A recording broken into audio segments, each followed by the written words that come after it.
That is the mobiframe SA42, and not only have I designed my whole van build around it, I think I'm the first person in the UK to use one. Last week I showed you guys my AMF Bruns Smart Floor. It's a 30mm aluminium floor system that you basically stick down to the cargo area of the van, and that then is M1 certified. In that video, I hinted that I'd be using a sliding bed system. This is the mobiframe SA42.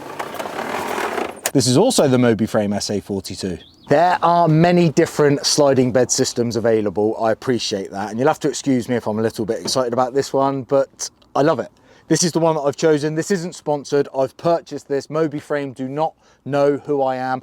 I purchased this from a company called Camperking. So while in one of the intros, if I did keep that piece in, I say I'm the first person to use one. I believe I'm the first person to use this in a DIY setting. These are from a company called mobiframe in Poland. I Googled mobiframe UK and the only hit I got, the only hit was from a company called Camperking who use them in all of their conversions. So if you like this and you're thinking about purchasing one, if you don't want to deal with couriers, freight, customs, reach out to Camperking. They may be able to assist. Now that's me being a bit presumptuous. I don't mean to, so sorry Camperking if your phone keeps ringing and you're not interested. They put this on one of their orders. Now, if you're going for a mobiframe bed and a mobiframe floor, like I previously mentioned, that composite floor, that's absolutely fine. If you're going for an AMF Bruns floor, you just need to let them know because the distance between the rails is about 11mm different,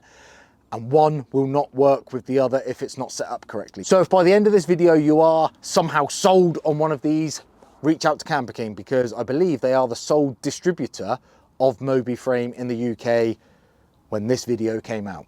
And before we talk about how it slides up and down and it turns into a bed, let's talk about this. It's an optional extra, but in a Volkswagen Transporter, when space is a premium, check that out. Operating this bed couldn't be simpler. There's a huge grab handle and it comes with a little badge that says open and lock. When that handle is in the down position, that seat bed is locked into the rails. That there is M1 certified in the locked position. To slide it, simply lift that up, give it a pull. You'll feel that that bit is almost like spring loaded. And then with your body weight, because it is a lumpy bed, you can just slide forward, slide it backwards, you let go, and if you shunt your bum, that's locked. How good is that? I believe you can move it in 12mm increments. Every single one of these is a potential position. Because it works with these rails, basically, if I wanted to move it from that one to that one, I could. While we are talking about the sliding feature, let's drop on why. Why might you want it to slide front to back, just in case you guys need that reinforcing? Well, at the moment, this seat bed is in its rearmost position. Could probably go back about another 30mm, another 2 on the track. As a camper, here, obviously, assume to have some kind of special furniture that you will be finding out in the future, not like any other transporter build that I've ever seen.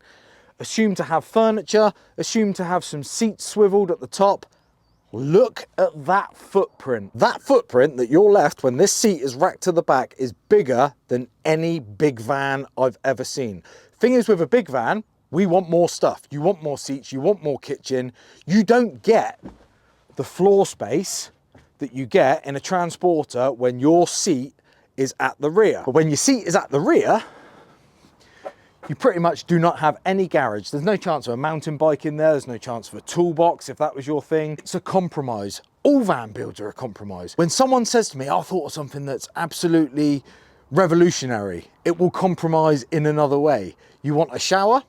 You're going to block off half the van. You want a real big kitchen? It's going to be heavy. There's always a compromise. But going forward, The seat is now in the standard combi position. So this is probably about where your second row of seats would be, comfortably, with a very decent amount of leg room. And look how much van we've been given. Look how much space there is.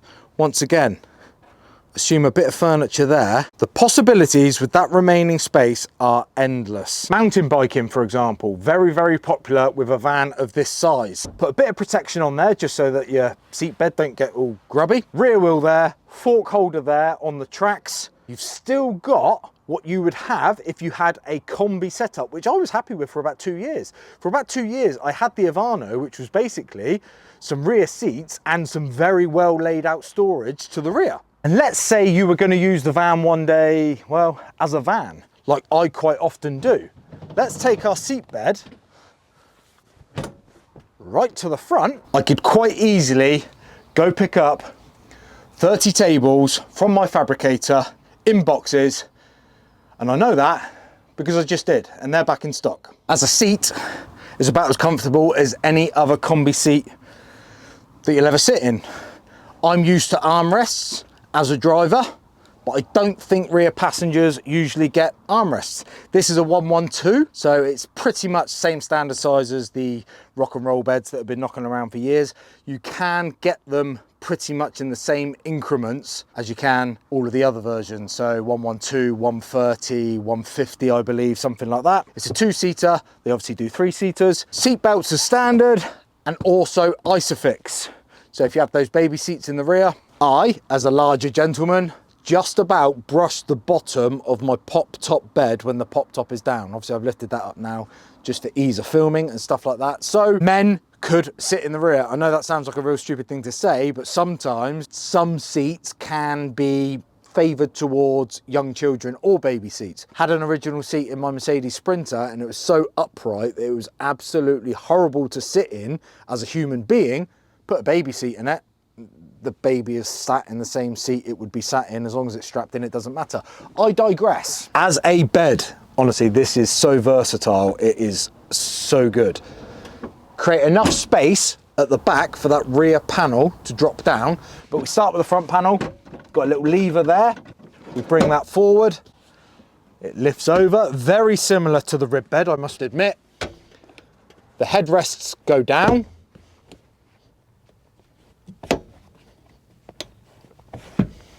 There is a small lever under here that allows you to bring this seat down. This front panel is so sleek, and I think that's why it looks more automotive than any of the other versions that I've seen. This is so sleek, but that wouldn't be too comfortable to lay on. And this is where it differs. That's doubled up with a cushion that's behind it. Now just the rear section. And the rear section, once again, I don't mean to keep comparing it, but that's what we're supposed to do, like the rib, can go down in sections. The reason I mention the fact that that back panel can sit in increments is because you can basically use it as a couch. So I'm sat here now and I have a backrest. Imagine this bed had some bedding on it and a cushion. I have seen people put projectors up there, which would be pretty cool. That is a scan strap mount, which I have an iPad mount for. So I could either have an iPad there or one in that corner. But basically, I'm chilling. The idea of my setup, and I'm not gonna give too much away, is I am gonna have something all down the side here, which will terminate with a fridge. Not like all of the other conversions out there. And that's not to diss all of the other conversions. I just wanted to do something a little bit different. So this bed slides all up the side of that furniture. But the most important part of what I've just said is that when I bring this panel over like that, my kitchen setup there is still fully usable. So I do have the long wheelbase and I do appreciate that. Look at that floor space that remains even though a full bed is made. That floor space there is as much as what some people are left with in a big van. Kitchen pod there. Oh, nearly revealed it then. I can still use the fridge. I can still use the sink. Everything will be usable even though the bed is made, and you've still got enough space there to walk around and work out where you're going to have a wee. I opted for Antara. I believe there are a couple of different options from standard. You can even choose your own, but I didn't want to. I wanted my seat bed on the next shipment that Camperking was getting theirs because I wanted to crack on. If you didn't have seats to match, you'd be more than happy with this setup. The upholstery almost seems like it zips off.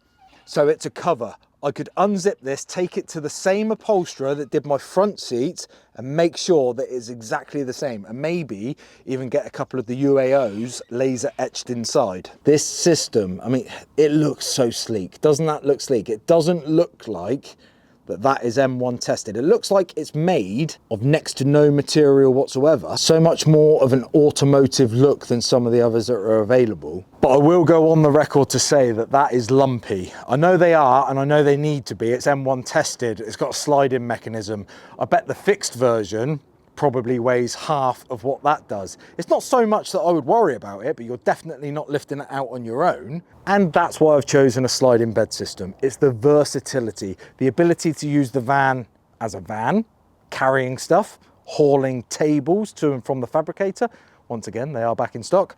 The ability to use it on mountain bike trips. Because remember, if my mountain bike is taking up all that space in the rear, I've still got a pop top. I can still use this van the exact same way I did when I had the Avano. And that's perfectly fine when I'm just traveling around on my own. If the missus wants to come with me, we can also have that leg space, that day van space, that space in the day where we're not tripping over each other. Because I'm saying with that seat rack back, we've got more space in that than we do in that. What are your thoughts? And once again, if there's anything that I should be taking a look at, please drop it in the comments, and I'll see you next Tuesday.